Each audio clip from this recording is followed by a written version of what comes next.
درندے, جنگل کے درندے ایک دوسرے کو مبارکباد دیتے تھے کہ اللہ کے رسول آ گئے, خاتم النبیین آ گئے, رحمت للعالمین آ گئے.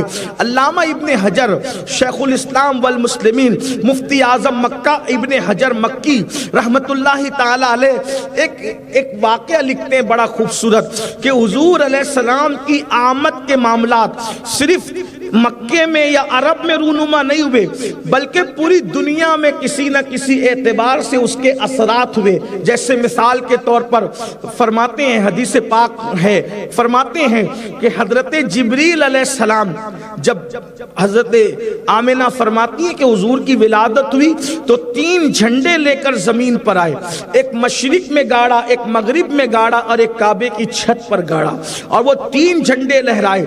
مشرق و مغرب میں کیوں؟ اس لیے کہ دنیا کا اصول ہے جس کی حکومت جہاں سے جہاں تک ہوتی ہے سرحد پر اس کا جھنڈا لگتا ہے. جیسے ہمارے ملک ہندوستان کی سرحد جہاں سے شروع ہوتی ہے وہاں دیکھے اور جہاں ختم ہوتی ہے وہاں دیکھے ترنگا لہراتا ہے, ایسے ہی ہر ملک کا دستور ہے جس کی سرحد جہاں سے جہاں تک ہوگی وہاں تک اس کا پرچم لہرے گا. حضور کی آمد پر مشرق میں بھی پرچم لہرایا, مغرب میں بھی پرچم لہرایا, اور جبریل نے بتایا مشرق سے مغرب تک اگر کسی کی حکومت ہے تو وہ آمنہ کا لال محمد الرسول اللہ ہے. حضور علیہ السلام کی شان. پھر مکے کعبے کی چھت پہ جھنڈا لہرایا گیا. پتا چلا اب کعبے پر بتوں کی حکمرانی نہیں ہوگی, کعبے کو پاک کرنے والے رسول تشریف لے آئے. ابن حجر جو واقعہ لکھتے ہیں وہ بڑا خوبصورت سا ہے. لکھتے ہیں آپ کہ یہ نہ سمجھنا کہ حضور کی آمد سے پہلے کسی کو پتا نہیں تھا کہ حضور آنے والے ہیں یا آ چکے ہیں. جن کو نہیں پتا تھا نہیں تھا, لیکن جن کو معلوم پڑا انہوں نے معلوم کیا, انہوں نے عظمت کے ترانے گنگنائے. فرماتے ابن حجر, جس کو میں اپنے الفاظ کے جامع میں بیان کروں, کہ عامر یمنی نام کے ایک شخص ملک یمن میں رہتے تھے اور وہ بت پرست تھے. بت پرستی کرتا تھا عامر یمنی نام کا ایک شخص. اس کی بیٹی معذور تھی اور جوان ہو چکی تھی عالم معذوری کے اندر. لنگڑی تھی, اندھی تھی, لولی تھی, باپ پہ بوجھ بنی تھی. اور عامر کا ایک بت تھا. عامر یمنی روزانہ اس بت کے سامنے اپنی بچی کو رکھ کر کہتا, اس کو اچھا کر دے, میں تیری عبادت کرتا ہوں, اس کو اچھا کر دے. لیکن ظاہر سی بات ہے, پتھر کا بت, مٹی کا بت آخر انسان کو کیسے شفا دے سکتا ہے؟ جو اپنے ناک پر بیٹھی ہوئی مکھی نہیں ہٹا سکتا وہ کسی کو شفا کیسے دے سکتا؟ آج بھی جو مسلمان ہیں آج کے, علم نہ ہونے کی وجہ سے کہیں نہ کہیں ان کے عقیدے بھی پتھروں پر ہے. لوگ ہم لوگوں سے کہتے ہیں حضرت ذرا ایسا پتھر بتانا جو میرے راز کا ہو, جس سے میری روزی میں برکت ہو, جس سے میرا رشتہ صحیح جگہ ہو جائے, جس سے میں ایگزام میں کامیاب ہو جاؤں. او پتھر والوں, جس کے نصیب میں اللہ کا محبوب آیا, ابھی بھی تمہاری عقلوں پہ پتھر پڑے ہیں, ابھی بھی تمہاری عقلوں پہ پتھر ہے. پتھر کیا کر سکتے ہیں؟ کون سا راز کا پتھر ہے؟ سب جھوٹ ہے. کوئی پتھر سے روزی نہیں ملتی, کوئی پتھر سے شفا نہیں ملتی, کوئی پتھر تمہاری قسمت نہیں بدل سکتا. اگر پتھروں پہ تمہارا یقین ہے کہ پتھر سے یہ ملتا ہے تو پھر مکے کے پجاریوں میں اور تم میں فرق کیا ہے؟ انہوں نے گھر کی محراب میں سجا رکھا تھا, تم نے ہاتھوں کی انگوٹھیوں میں سجا رکھا ہے. اگر تم زینت کے طور پہ پہنتے ہو, خوبصورتی کے لیے پہنتے ہو انگوٹھی کو تو اچھی بات ہے, لیکن اگر کسی بھی پتھر کے لیے آپ کا یقین یہ ہے اس سے روزی بڑھے گی, عزت ملے گی, یاد رکھنا پتھر عزت نہیں دیتے. وَتُعِزُّ مَن تَشَاءُ وَتُذِلُّ مَن تَشَاءُ بِيَدِكَ الْخَيْرُ. عزت اور ذلت دینے والی ذات اللہ کی ہے. وَلِلَّهِ الْعِزَّةُ وَلِرَسُولِهِ وَلِلْمُؤْمِنِينَ. عزت تو اللہ کے لیے ہے, عزت تو رسول اللہ کے لیے ہے, اور جو نبی کا غلام بن جاتا ہے اس کے لیے عزت ہے. ایسی عزت ہے جب تک زمین پہ رہتا ہے تو بھی عزت ہے, زمین میں چلا جاتا ہے تو بھی نکیرین تعظیم کرتے نظر آتے ہیں. میرے امام کہتے ہیں نکیرین کرتے ہیں تعظیم میری, فدا ہو کے تجھ پہ یہ عزت ملی ہے. اس لیے پتھروں پہ یقین نہ رکھو. اور بعض مسلمان ایسے بھی, ان کو مسلمان کہیں یا نہ کہیں, جن کا حال یہ ہے کہ اگر ان کی مرادیں پوری نہ ہو تو وہ مسجد میں آنے کی بجائے مشرکین کے مذہبی رہنماؤں کے پاس جاتے ہیں، ہمارا یہ کام کر دو۔ وہ کون سے مسلمان ہو؟ اسلام کیا ہے؟ کبھی سوچا؟ ضرورتوں کے غلام بنتے ہو، اپنی حاجتوں کے لیے مشرکین کے پنڈتوں کے پاس جاتے ہو، اپنے سحر جادو بلا کے علاج کے لیے۔ یاد رکھنا، اسلام اس کی اجازت نہیں دیتا۔ بڑے سے بڑا مسئلہ ہو، اس کا حل اللہ کی بارگاہ میں ہے، محمد الرسول اللہ کے وسیلے سے صحیح مانگ کر تو دیکھو۔ تو عامر یمنی بات دور نہ نکلے، چونکہ وقت کافی ہوا ہے، مجھے اپنی گفتگو جلدی سمیٹنی چاہیے، مائک آج دیر سے ملا تو میں جلدی جلدی بات پوری کروں گا، لیکن عظمت رسالت کا عنوان اتنا وسیع ہے کہ راتیں پوری ہو جائیں مگر کبھی باتیں پوری نہ ہو۔ جس کی شان میں پورا قرآن نازل ہوا ہے، اس کی شان کون بیان کر سکتا ہے اور کتنی بیان کر سکتا ہے؟ میرے امام کہتے ہیں، اے رضا خود صاحب قرآن ہے مداح حضور، تجھ سے کب ممکن ہے پھر مدحت رسول اللہ کی؟ کون کر سکتا ہے ان کی مدحت؟ الفاظ ختم ہے۔ کسی کہنے والے دیوانے نے کہا تھا کہ افکار سجدہ ریز ہے، الفاظ ہے ختم۔ افکار فکر کی جمع ہے افکار، افکار سجدہ ریز ہے، الفاظ ہے ختم۔ لکھوں میں تم کو کیا، میرا چلتا نہیں قلم، عنوان سب ختم ہے، تم ایسی کتاب ہو، تم رب کا انتخاب ہو، عزت مآب ہو۔ وہاں سارے عنوان مکمل ہو جاتے ہیں جہاں مصطفیٰ جان رحمت کی شان بیان ہوتی ہے۔ تو عامر یمنی روز اپنے بت سے کہتا، میری بیٹی اچھی کر دو، میری بیٹی اچھی کر دو، میری بیٹی، لیکن وہاں جو سن نہیں سکتا، مٹی ہے، گارا ہے، پتھر ہے، وہ کیا سن سکے گا؟ تو مراد پوری نہیں ہوئی۔ ایک دن آدمی آخر تنگ تو آتا ہے، ایک دن انسان اکتا تو جاتا ہے۔ عامر یمنی اپنی جوان بچی جو پیدائش سے لے کر کے 17-18 سال کی عمر تک پہنچ چکی تھی، اس کی فکر میں تھے۔ اللہ کسی کے گھر میں معذور بچے پیدا نہ کرے۔ جن کے گھر میں معذور بچے ہوتے ان کے دل سے جا کے پوچھو، ان کا ہر دن قیامت ہے۔ جب جب بچوں کو دیکھتے تب تب ان کا غم تازہ ہوتا ہے۔ اللہ کسی کو ایسے بچے نہ دے، اللہ سب کو صحیح العازہ بچے دے۔ گھر میں معذور بچے پیدا ہونے کی کچھ وجوہات بتاتے ہیں بزرگان دین، کچھ وجوہات ہیں، اس پر توجہ کر لیں، انشاءاللہ کبھی معذور بچے پیدا نہیں ہوں۔ نمبر 1، جو لوگ شادی سے پہلے یا شادی کے بعد زنا کرتے ہیں اور توبہ نہیں کرتے، ان کے گھر میں اللہ معذور بچے پیدا کرتا ہے۔ نمبر 2، جو اللہ والوں کی توہین کرتے ہیں، بے ادبی کرتے ہیں، دیندار طبقے کو حقیر سمجھتے ہیں، اللہ ان کے گھر میں معذور بچے پیدا کرتے ہیں۔ آج بھی ہے نا، تھوڑی سی دولت آ جائے تو لوگ کہتے ہیں یہ 2 کوڑی کا مولوی۔ آج کل علماء کو یہ کہا جاتا ہے، یہ 2 کوڑی کا مولوی۔ مولوی کا مطلب کبھی سمجھتے ہو کیا؟ مولوی کہتے ہیں اللہ والے کو، مولوی کا مطلب ہی ہوتا ہے اللہ والا۔ تو جب آپ نے کسی کو مولوی کہا تو کیا مطلب ہوا؟ اللہ والا۔ تو جو اللہ والا ہوگا وہ 2 کوڑی کا کیسے ہو سکتا ہے؟ اب غور فرمائیں، یہ علماء نائب رسول ہے۔ پھر اس کے بعد آپ دیکھیں اللہ والوں میں سادات کرام کو دیکھیں۔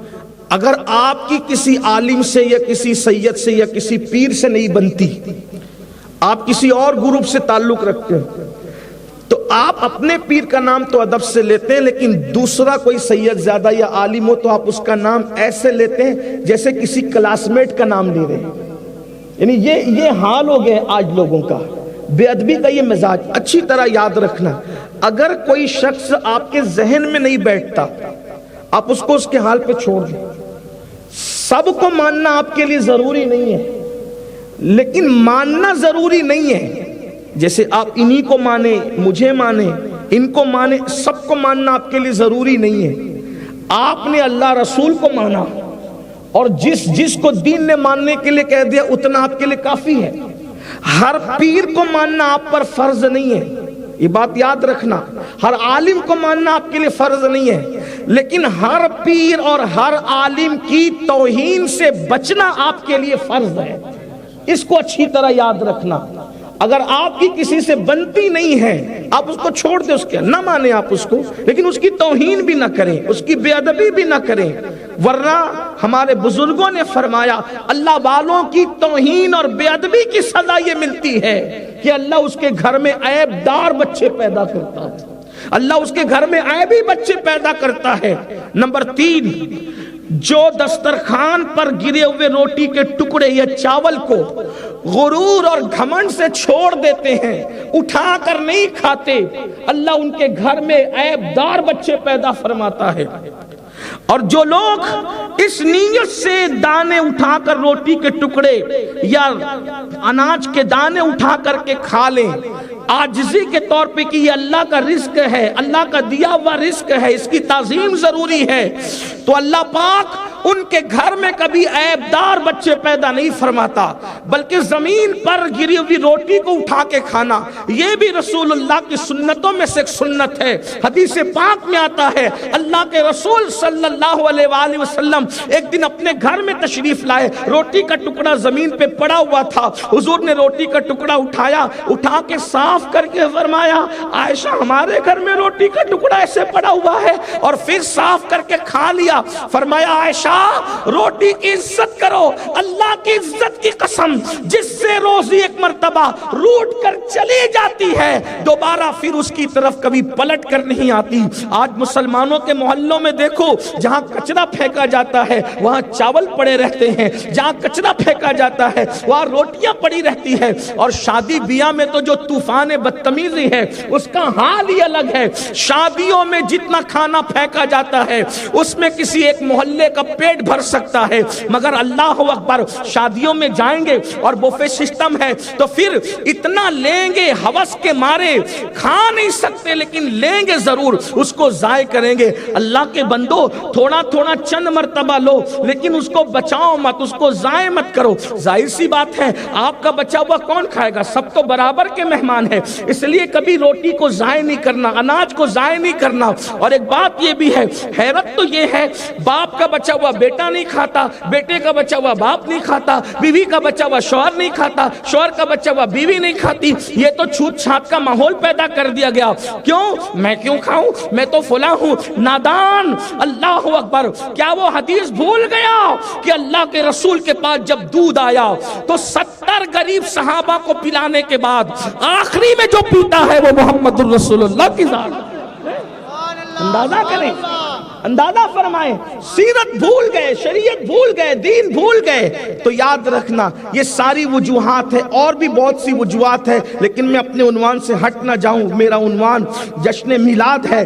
اور ایک آخری وجہ، کچھ لوگ اللہ کے اتنے مقرب ہوتے ہیں، توجہ، کیونکہ آپ کو دونوں رخ بتانا ضروری ہے ورنہ جس کے گھر میں معذور دیکھو گے اس کے بارے میں آپ اسٹیٹمنٹ دے دو گے اس نے زنا کیا تھا، یہ کیا، پتہ نہیں. آپ سارے فیصلے تو آپ ہی کرتے ہیں نا.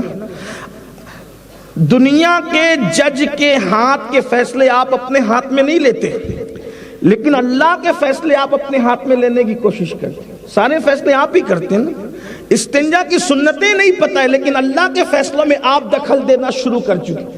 بلکہ اب لوگوں کا مزاج اتنا آسمان پر چڑھ گیا کہ اب جنتی اور جہنمی ہونے کے فیصلے بھی ہماری پبلک کر رہی ہے. جس کو استنجا کی گرمی اور سردی کی سنتیں نہیں پتا، جو جمعہ کے کتنے شرائط ہیں جمعہ کے شرائط نہیں بتا سکتے، وہ بھی لوگوں کے جنتی اور جہنمی ہونے کے فیصلے کر رہے ہیں. یہ حالات ہیں. اللہ سے ڈرو، اللہ کے بندو. بہت دور جا چکے دین سے، واپس لوٹو اللہ کے دین کی طرف، اللہ کے دین کے قریب آؤ. تو یہ ساری وجوہات ہیں لیکن ایک وجہ یہ ہے کہ کچھ اللہ کے بندے ایسے ہوتے ہیں جن کے مقدر میں ولایت لکھی ہوتی ہے کہ یہ ولی بننے والا ہے، خدا کا دوست بننے والا ہے، خدا کا مقرب بننے والا ہے، لیکن اس کے اعمال ولایت کی منزل پر پہنچنے کے قابل نہیں ہوتے. تو اللہ اس کے گھر میں کسی معذور کو پیدا کر دیتا ہے اور اس کے کہ دکھ سے وہ دکھی ہوتے ہوتے صبر کرتا ہے، اس صبر کی برکت سے اللہ اس کو مقام ولایت عطا کر دیتا ہے۔ یہ بھی ایک وجہ اس کے پیچھے ہے۔ تو اب کس وجہ سے اللہ نے کس کے گھر معذور بچہ دیا یہ تو اللہ ہی جانتا ہے، یہ فیصلہ نہ ہم کر سکتے نہ آپ کر سکتے ہیں۔ تو بہرحال اب عامر یمنی کے گھر میں وہ معذور بچی کیوں آئی، اس کی حکمت ہمیں اب سمجھنے کی ضرورت ہے، توجہ چاہتا ہوں۔ تو عامر نے دیکھا کہ اب بت سے کوئی کام نہیں بنتا، وہ کام بنا بھی نہیں سکتا تھا، تو عامر اپنے گھر کی ٹیرس پر رات کے آخری حصے میں بیوی کو لے کر کے بیٹھے۔ اللہ اکبر، چاند کی روشنی تھی، ستارے چمک رہے تھے، اور دودیا روشنی میں میاں بیوی بیٹھ کر کے اپنے ٹینشن کو ایک دوسرے سے شیئر کر رہے تھے، تبادلہ خیال کر رہے تھے۔ شوہر بیوی سے کہتا ہے دیکھو نا کتنے برس ہو گئے، ہم نے اپنے بت سے بار بار گزارش کی، اس سے پرارتھنا کی، اس سے عرضی کی، اس سے دعا کی، لیکن ہمارا کام نہیں بنتا۔ ایک کام کرتے ہیں، کیا یہ بت کو چھوڑ دے، اٹھا کے پھینک دے، اس کا معاملہ ختم کر دے، یہ کام بناتا ہی نہیں۔ دونوں یہ گفتگو کر ہی رہے تھے، اچانک نور چھانے لگا، اچانک نور چھانے لگا، ٹھنڈی ٹھنڈی ہوائیں آنے لگی، ستاروں کی چمک بڑھ گئی، چاند کی روشنی بڑھ گئی، ایک کیف آنے لگا، سرور آنے لگا۔ جب ماحول بدلنے لگا تو غیب سے آواز آئی، اللہ اکبر، آج وہ آ رہا ہے جو آخری نبی ہے، آج اس کی آمد کی شب ہے، جو نبیوں کا امام ہے، جو تاجدار انبیاء ہے، جس کی بشارت موسیٰ نے دی تھی، جو دعائے خلیل ہے، جو نوید مسیحا ہے، وہ تشریف لا رہا ہے۔ یہ حالات وہ دیکھ رہے تھے۔ اچانک ان لوگوں نے کہا یہ کیا ہو رہا ہے، یہ کیا ہو رہا ہے؟ تو ان کا بت جو پڑا ہوا تھا وہ زمین پر گر پڑا، اور وہ گر پڑنے کے بعد اس سے آواز آئی، اب کائنات میں انقلاب آئے گا، آج تک کبھی بولا نہیں تھا، آج بول رہا ہے، اب کائنات میں انقلاب آئے گا، کیونکہ وہ آ رہا ہے جس کا کائنات کا انتظار تھا، کائنات جس کی منتظر تھی، آج اس کی آمد کا موقع ہے، یہ اس کی آمد کا موقع ہے۔ تو بیوی سے اس نے پوچھا، عامر یمنی نے، یہ بت ہمارا بولتا ہے اور کسی کی تعریف کرتا ہے، کبھی اس نے تعریف نہیں کی کسی کی، پوچھو تو اس سے کہ اس کا نام کیا ہے، اس کا نام تو بتا، جو آ رہا ہے انقلابی ہے، جو دنیا میں کفر کو ختم کرے گا، شرک کو ختم کرے گا، اور ظلم کو ختم کرے گا، زیادتی کو ختم کرے گا، ایمان کا نور پھیلائے گا، دین حق کو غلبہ عطا کرے گا، بتوں کی حکومت ختم کر کے اللہ کی توحید کا اجالا پھیلائے گا۔ کون ہے وہ؟ اس کا نام تو بتا۔ تو بت سے آواز آئی، وہ ہے جو مکے میں پیدا ہوگا اور اس کا نام محمد ہے۔ اللہ اکبر!